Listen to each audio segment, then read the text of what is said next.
J.D. Vance, EUA não estão em guerra com o Irão, mas contra a ameaça nuclear. O vice-presidente J.D. Vance esclarece a posição dos EUA sobre o programa nuclear do Irão e as ações militares. And joining me now is Vice President J.D. Vance. Vice President Vance, welcome back to Meet the Press. Thank you, Kristen. Great to be with you. Thank you for being here on a monumental Sunday. My first question, Mr. Vice President, is the United States now at war with Iran? No, Kristen, we're not at war with Iran. We're at war with Iran's nuclear program. And let me just say, Kristen, that we're incredibly grateful and proud of the American Air Force pilots who did an incredible job last night. The operation was really extraordinary. These guys flew from Missouri. They didn't land a single time. They dropped 30,000-pound bombs on a target the size of a washing machine and then got back home safely without ever landing in the Middle East or ever stopping other than to briefly refuel. And of course, they did that in the air. So it's really an incredible operation, a testament to the power of American military. And I think what shows what can happen when you have that great American military in the hands of capable presidential leadership. What we did is we destroyed the Iranian nuclear program. I think we set that program back substantially, and we did it without endangering the lives of the American pilots. That's an incredible thing, and I think we all should be proud. Whatever our politics, we should be proud of what these guys accomplished. A very, very high-impact mission under a lot of pressure. Mr. Vice President, let's talk about what happens next. President Trump posted on social media, quote, any retaliation by Iran will be met with force greater than what was witnessed tonight. If Iran retaliates against the U.S., as it is threatening, what will the United States response be? Well, Kristen, that's ultimately going to be the president's decision. But what we've said to the Iranians is we do not want war with Iran. We actually want peace. But we want peace in the context of them not having a nuclear weapons program. And that's exactly what the president accomplished last night. I really think there are two big questions for the Iranians here.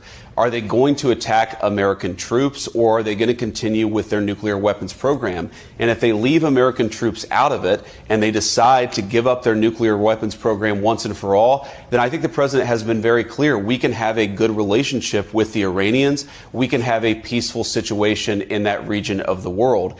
We have to step back a little bit, Kristen, and remind ourselves that we negotiated aggressively with the Iranians to try to find a peaceful settlement to this conflict.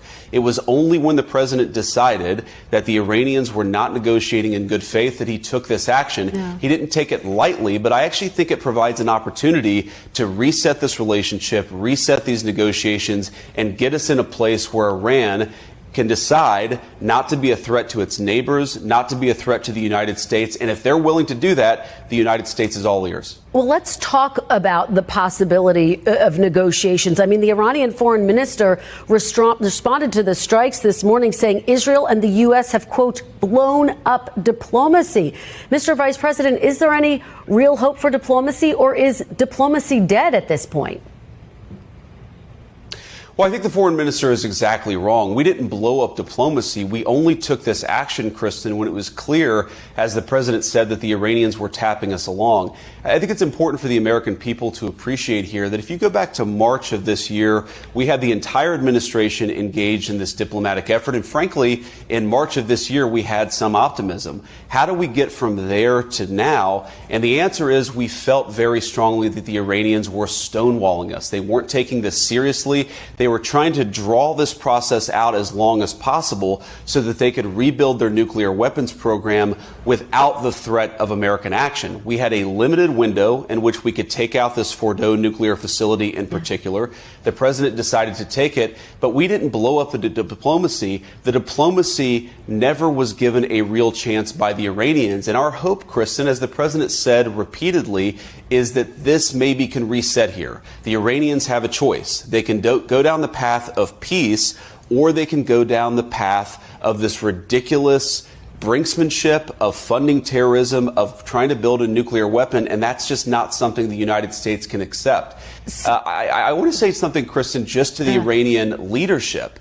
Look, they have tried to build a nuclear weapons program. That program is now destroyed. They tried to build a conventional missile program to attack neighbors in the region. That missile program has shown to be a failure. They have funded terrorism aggressively in the region, and now most of their terrorism proxies are destroyed. The Iranians are clearly not very good at war. Perhaps they should follow President Trump's lead and give peace a chance. If they're serious about it, I guarantee you the President of the United States is too. So has the administration received any messages from the Iranians since the attack overnight? Well, Kristen, I think as we sit here, it's been about 12 hours since what happened last night. We have received some indirect messages from the Iranians, and it's possible, of course, that some of my colleagues in the administration received something early this morning, and I haven't heard about it. But look, our expectation is we're going to learn a lot about what the Iranians want to do, how they want to proceed over the next 24 hours. Again, I just can't be clear enough here. The president has said he wants now to engage in a diplomatic process, but if the Iranians are not going to play ball here, they didn't leave us many options as it pertains to last night, and they won't leave us many options in the future. If Iran disrupts shipping in the Strait of Hormuz, which of course handles about a quarter of the world's oil trade, would that be a red line for the United States, Mr. Vice President? Well, Kristen, I think our biggest red line is the Iranian nuclear weapons program. That is really what the president has said we need to get rid of. But what about the Strait of Hormuz? Steps towards doing that last night. Well, I think that would be suicidal, Kristen, for the Iranians themselves. I mean, their entire economy runs through the Strait of Hormuz. If they want to destroy their own economy and cause disruptions in the world, I think that would be their decision. But why would they do that? I don't think it makes any sense. I don't think that it makes sense for them or for anybody else. What would make sense is for them to come to the negotiating table, to actually give up their nuclear weapons program over the long term. And again, if they're willing to do that, they're going to find a willing partner in the United States of America. Mr. Vice President, when did President Trump exactly make this decision, and did he coordinate with Israel? The president, honestly, Kristen, I don't know that any of us knew exactly when the president made the decision, except for the president himself. But if you back up a little bit, we engaged in this diplomatic process. I think that he decided probably by mid-May that this process was not going anywhere, and so he decided to issue some private ultimatums to the Iranians. And then eventually, of course, we decided to destroy the Fordo nuclear facility and some of these other facilities ourselves. I think one of the things that you saw from the president's team, and I really am proud of all of our guys at the senior team, is an operation of this magnitude, multiple B-2s, 14 30,000-pound bombs, and even an hour after the attack, the entire media, some of our enemies all over the world, they had no idea this was happening. And that's because you had a coherent team that was aligned behind the president's vision. There weren't any leaks. I think that made our troops safer as they carried out this mission. And so it's really a testament to the entire team that we were able to do something like this at this scale without anybody noticing it. But, Mr. Vice President, if I could just try again, can you give me a specific date when President Trump said go? Was it Thursday? Was it yesterday before the B-2s left? When exactly did President Trump give that green light, that go? Well, the final decision, Kristen, of course, is made right before, and I'm talking about minutes before the bombs were dropped. And of course, well, that was last night. And the president made very clear that the purpose here is to eliminate the Iranian nuclear program.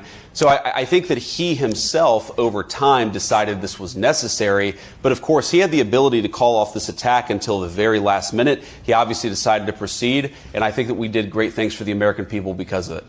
You know, the president says the nuclear enrichment sites were, quote, completely and totally obliterated. There is some question about that, though, this morning. Do you have 100% confidence that Iran's nuclear sites were totally destroyed? Well, Kristen, I'm not going to get into sensitive intelligence about what we've seen on the ground there in Iran, but we've seen a lot, and I feel very confident that we have substantially delayed their development of a nuclear weapon, and that was the goal of this attack. That's why it was a success. And of course, what happens next, again, Kristen, is up to the Iranians. Substantially delayed by years?